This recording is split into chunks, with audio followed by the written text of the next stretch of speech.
Queridos irmãos, queridas irmãs, que a paz do Divino Mestre Jesus esteja conosco. Graças a Deus, nós estamos iniciando o nosso ano de 2025 com bom ânimo, com esperanças renovadas e com a nossa fé cada vez mais robusta e verdadeira. Então, que todos, em nome de Jesus, sejam muito bem-vindos. Para as nossas reflexões de hoje, nós buscamos no Evangelho de Jesus um ensinamento extremamente significativo para nós, que é o da porta estreita. Quando Jesus fala conosco, nós sabemos que é Deus, através dele, nos instruindo. Deus, conforme disseram os Espíritos a Allan Kardec na primeira questão em O Livro dos Espíritos, é a inteligência suprema, causa primeira de todas as coisas. Então, o que Jesus disse foi a inteligência suprema que proferiu através dele. Portanto, que nós sejamos prudentes, ouçamos o que o Senhor está nos dizendo e, acima de tudo, façamos o que há em nós de melhor para que nós possamos vivenciar esses ensinamentos. Disse Jesus: entrai pela porta estreita, porque larga é a porta da perdição e espaçoso o caminho que a ela conduz, e muitos são os que por ela entram. Nós somos herdeiros de nós mesmos. Todos trazemos boas e más tendências. E quando nós negligenciamos o cumprimento dos nossos deveres e permitimos que as nossas más tendências predominem, nós estamos nos enveredando para a porta da perdição. Às vezes há quem diz assim: mas o mundo, ele está repleto de coisas ruins, de acontecimentos bizarros, sinistros, horríveis, verdadeiras tragédias morais. Então vejamos o que disse Jesus a esse respeito. Quão pequena é a porta da vida, quão apertado o caminho que a ela conduz, e quão poucos a encontram. Então aqui Jesus disse que a porta da vida, a porta que nós devemos buscar, ela é pequena, ela é estreita. Então alguém diz assim: me fizeram uma sugestão e eu não queria, mas acabei me permitindo fazer aquilo que o outro sugeriu e que eu percebi que depois me trouxe consequências ruins. Vejamos. Quem vive dos vícios morais, tais como orgulho, egoísmo, vaidade, ambição, desonestidade, preguiça, avareza, sensualidade, enfim. Quem assim se porta, se comporta, interage com os seus pares, este está morto, embora pareça estar vivo. Mas nós estamos referindo às questões morais. É aquele que vive, mas está como morto. E a esse respeito, o espírito de Miramês, através do médium João Nunes Maia, ele comenta que para eles os espíritos desencarnados, quando vão reencarnar, é como que morrer. Vejamos, quando desencarnam, entram na vida. Sem Jesus nós não temos vida. Sem Jesus nós não vivemos. Não foi por acaso que ele disse: eu sou o caminho, a verdade e a vida. Ninguém vem ao Pai senão por mim. Avancemos. Larga é a porta da perdição, porque são numerosas as paixões más, e porque o maior número envereda pelo caminho do mal. Então nós já sabemos quais são essas más paixões. Se, tendo Jesus como modelo e guia, o seu Evangelho como referência, se identificamos em nós as nossas más paixões, então nós estamos buscando a porta larga. Porque alguém diz assim: mas eu prefiro ficar da forma como estou. É o famoso comodismo. E se nós nos acomodarmos em nossos impulsos inferiores, em nossas imperfeições, nós seremos visitados pela mestra divina chamada dor, que nós não queremos, mas ninguém vai evoluir se não passar por esse recurso da providência divina. A dor não é castigo. A dor, ela é pedagógica. Ela nos instrui. E aquele que se encontra na inércia, no desânimo, no desalento, na falta de esperança, este, com certeza, vai ser visitado pelas vicissitudes da vida e vai ter que soerguer-se, reerguer-se, levantar-se, porque nós não fomos criados para a infelicidade, nós não fomos criados para o sofrimento, nós fomos criados para a felicidade. E não é uma felicidade para um tempo, é uma felicidade para sempre. Alguém já perguntou para nós o que nós faremos com a nossa felicidade eterna? Já paramos para pensar que nós seremos felizes para sempre? Já paramos para pensar sobre isso? Porque nós somos seres eternos. E este período em que nós passamos e que chamamos de reencarnações, e aqui eu estou conjugando num período só, enquanto espíritos perfectíveis, vai chegar um momento nessa escada evolutiva que nós não reencarnaremos mais e seremos espíritos para sempre venturosos. Como diz um irmão muito querido das igrejas pentecostais: amém? Amém. O que é salvação? Então aqui nós já percebemos que muitos, alguém pode pensar assim: mas eu não estou passando pela porta da perdição. Graças a Deus não está. Mas e no passado? Será que nós não passamos? Porque no passado nós éramos mais ignorantes.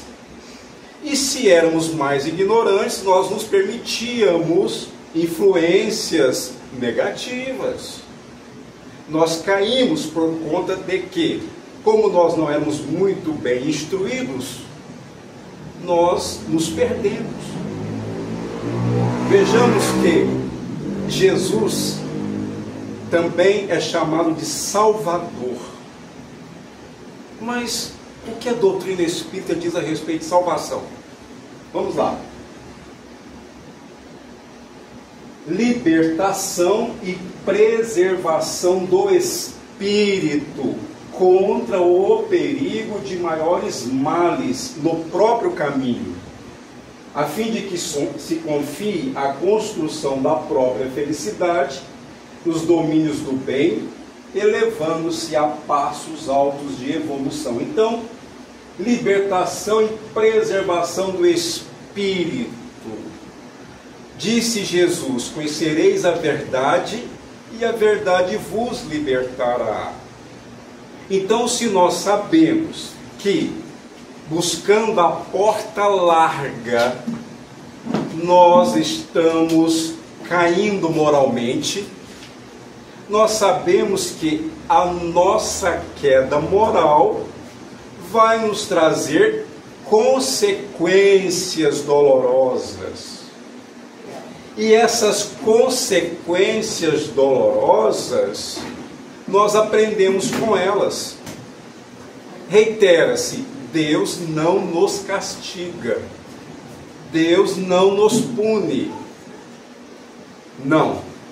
Porque nós é que criamos a dor por conta da nossa ignorância. Disse Jesus: aprendei de mim, que sou manso e humilde de coração, porque meu fardo é leve e meu jugo é suave. Então, a salvação que Jesus nos trouxe é justamente libertando-nos da ignorância em que nos comprazemos e que nos comprazíamos, ou seja, sentíamos prazer na nossa ignorância, no pretérito. Tivemos aqui essas oportunidades que estamos tendo, essas reencarnações onde fomos mais conscientes. Então, ele veio trazer-nos o roteiro para que, seguindo-o, nós nos libertemos desses vínculos, dessas amarras, das reencarnações, onde nós passamos por muitos sofrimentos, por grandes aflições. Não é por acaso que nós simbolizamos ali a salvação como uma corrente sendo arrebentada, quebrada. Precisamos romper com esse vínculo do passado que teima em nós. Como saberemos se esse passado teima em nós? É só analisarmos os nossos impulsos. Nossos impulsos são superiores moralmente, ou nossos impulsos nos levam aos sentimentos menos dignos, aos pensamentos infelizes, e nos motivam a ações que contradizem aquilo que nós estamos aprendendo com o Senhor. Fui claro, meus irmãos? Fui claro, minhas irmãs? Avancemos. E aí Emmanuel vem nos explicar um pouco a respeito dessa questão da porta estreita. Ele disse assim: antes da reencarnação necessária ao progresso, a alma estima na porta estreita a sua oportunidade gloriosa nos círculos carnais. E aí, todos aqui escolhemos as nossas provas. Alguém diz assim: eu não pedi para nascer. Olha, meu irmão, minha irmã, me perdoe contrariar, mas pediu sim. E pediu justamente essa família. Não, sim. Esses filhos, não é possível. É. Meu cunhado também. Minha sogra, muito. Pedimos essa família, pedimos esses amigos. Nós pedimos para passarmos por essas experiências que são muito educativas. Do lado de lá, nós não temos o filtro da carne. O que quer dizer isso? Nós temos uma capacidade espiritual de percebermos as coisas sem o véu da matéria. Então nós temos mais lucidez e ficamos muito empolgados porque os mentores nos informam as experiências que nós tivemos no passado, e por conta do nosso saldo devedor, nós escolhemos as provações, porque sabemos que, se superarmos, nós voltaremos para o mundo espiritual em condições melhores. Continua Emmanuel. Reconhece a necessidade do sofrimento purificador. Ah, eu quero reencarnar num lar miserável, muito pobre, paupérrimo. Por quê? Porque na existência passada abusei da riqueza. É um exemplo. Um exemplo. E aí a pessoa reencarna num lar pobre. Vamos ver o que vai acontecer com essa pessoa. anseia pelo sacrifício que redime. Ela pensa assim: bom, eu vou reencarnar num lar miserável, lá eu vou me instruir, vou trabalhar, vou ser dedicado aos estudos, aos bons costumes, à moral elevada, porque eu sei que, sendo trabalhador, eu vou conseguir ressarcir os meus débitos do passado, porque redimir é resgatar.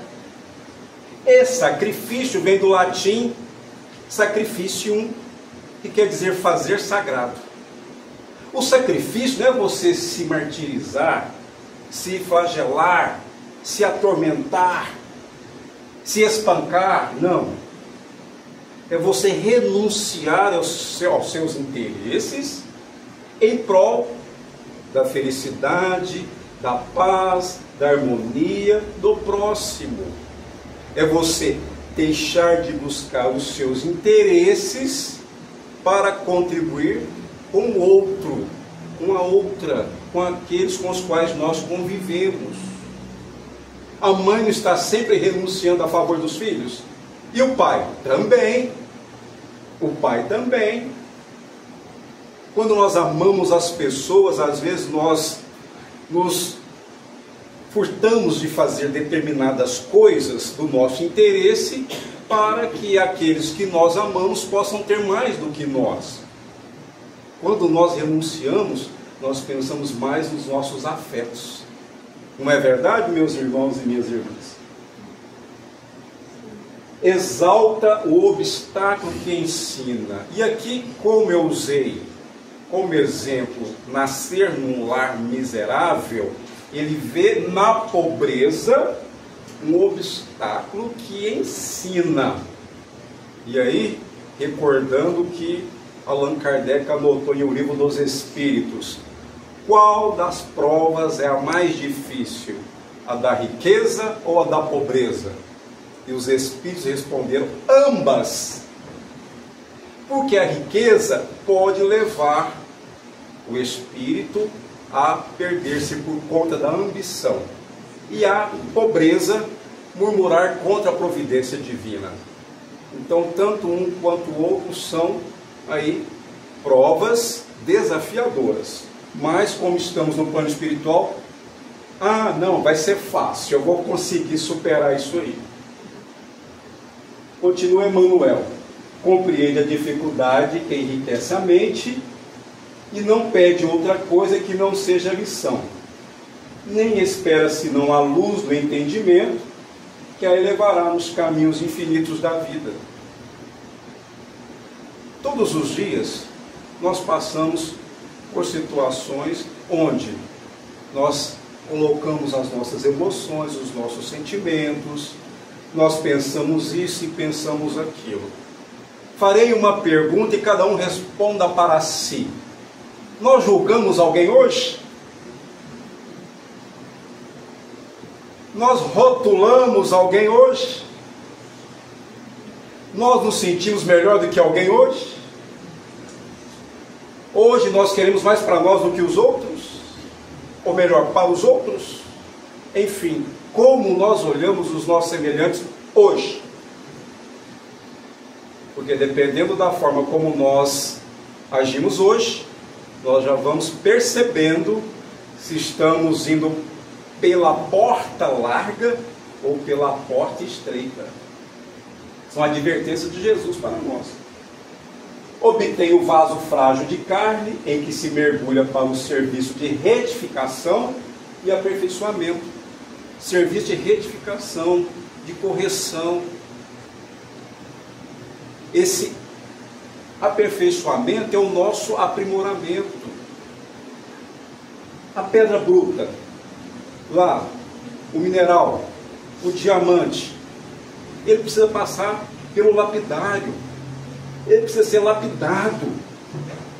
Então, nós sabemos que é o que há de mais resistente em a natureza.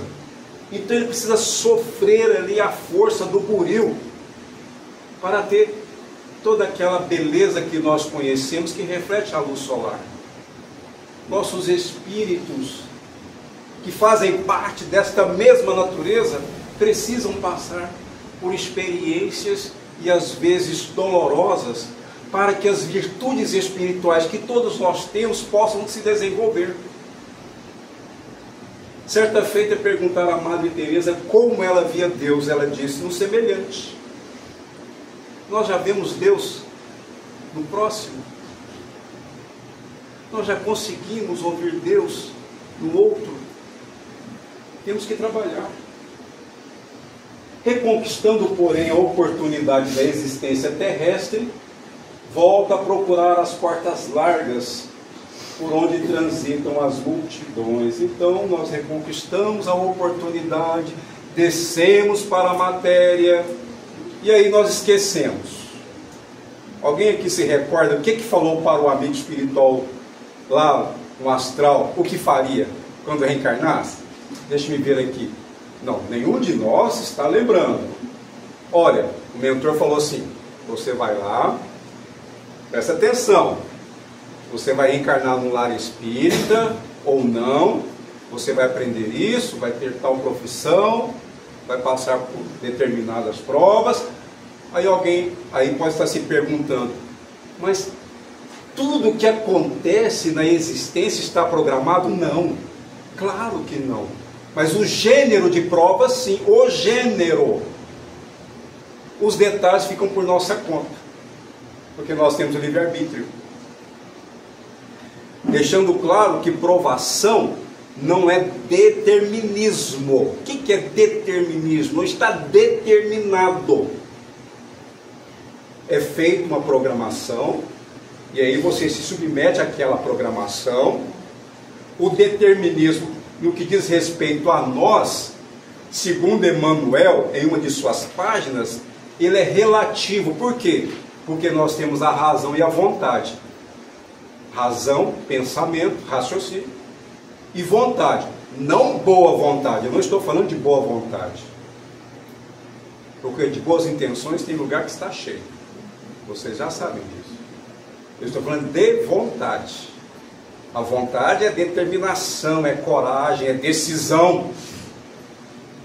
Então, para nós outros, que já conquistamos a razão, ou seja, o pensamento contínuo, como espíritos imortais, funciona a vontade e a razão. Nós podemos escolher. Fugindo à dificuldade, empenha-se pelo menor esforço. Eu fiz a pergunta, mas ficou a resposta no ar. Como nós iremos recordar daquilo que nós prometemos no mundo espiritual antes da nossa reencarnação?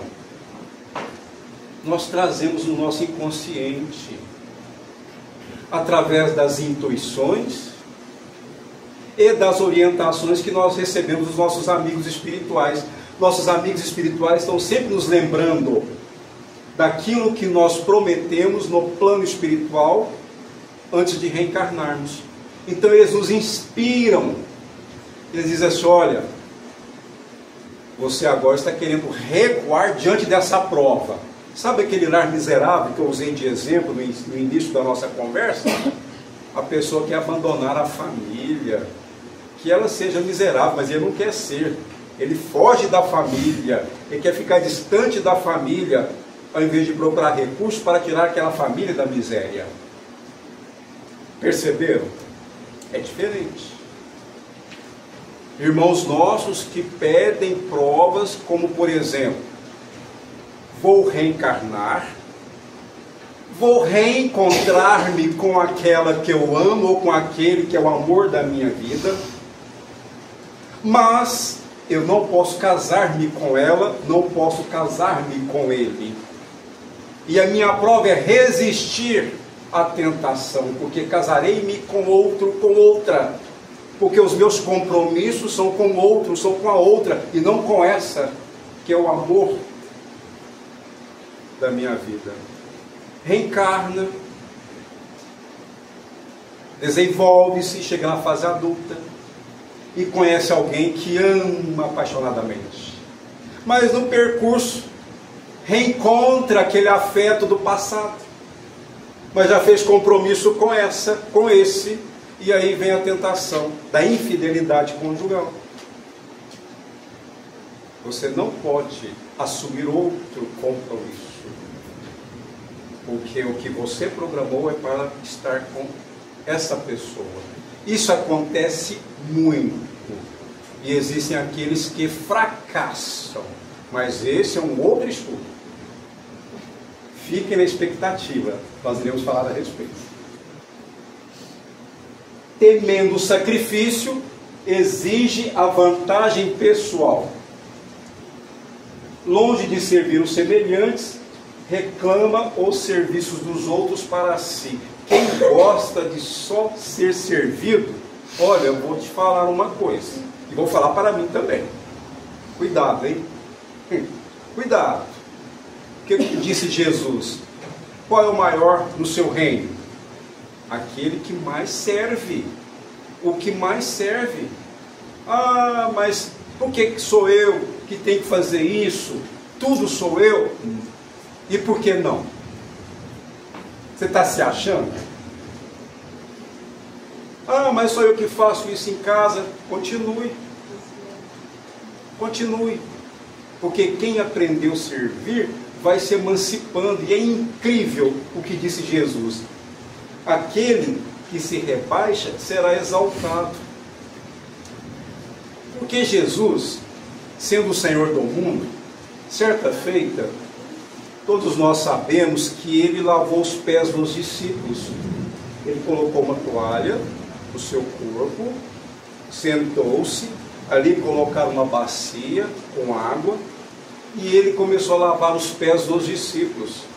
Só os escravos faziam isso. Só os escravos à época faziam isso. E chegou a hora de Pedro. E Pedro disse para Jesus: Senhor, eu não vou permitir que o Senhor lave os meus pés. O que disse Jesus a ele? Se você não permitir que eu lave os seus pés, então você não tem parte comigo. E aí ele falou assim: então, Senhor, não só os pés, mas as mãos e a cabeça também. Ele quis um banho. Um banho geral.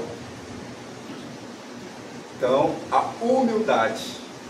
Nós precisamos buscar a humildade, que é reconhecermos aquilo que deve ser mudado em nós, que deve ser transformado em nós. E não existe transformação sem Jesus. Fora disso, é ilusão sobre nós mesmos. E no sono doentio do passado, atravessa os campos de evolução, sem algo realizar de útil, menosprezando os compromissos assumidos. Ah, mas alguém pode alegar: eu tenho tanta vontade de recordar tudo aquilo que eu organizei para a minha existência antes da reencarnação.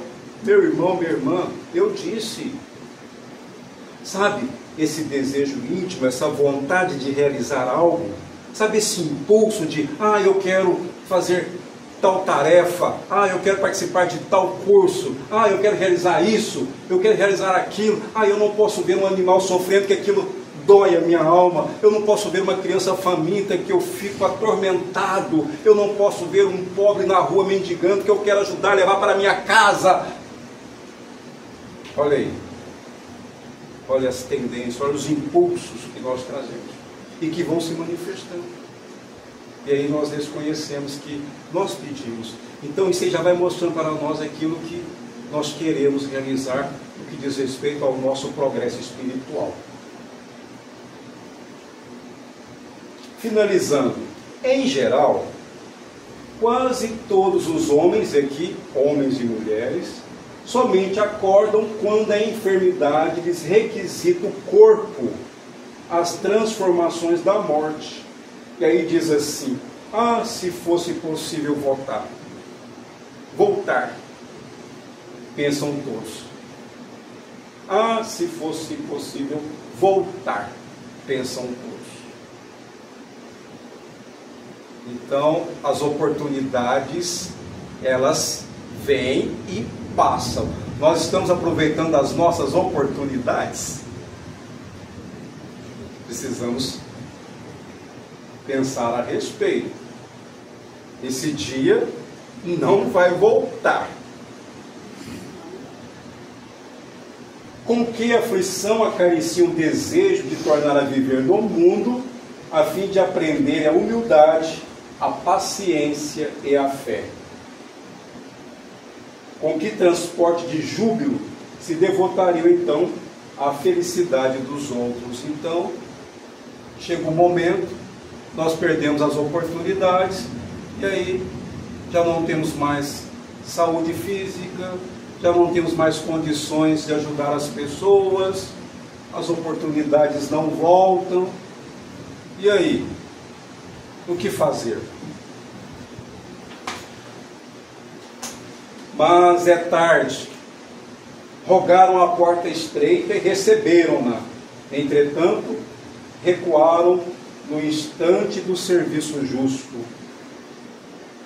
E porque se acomodaram muito bem nas portas largas,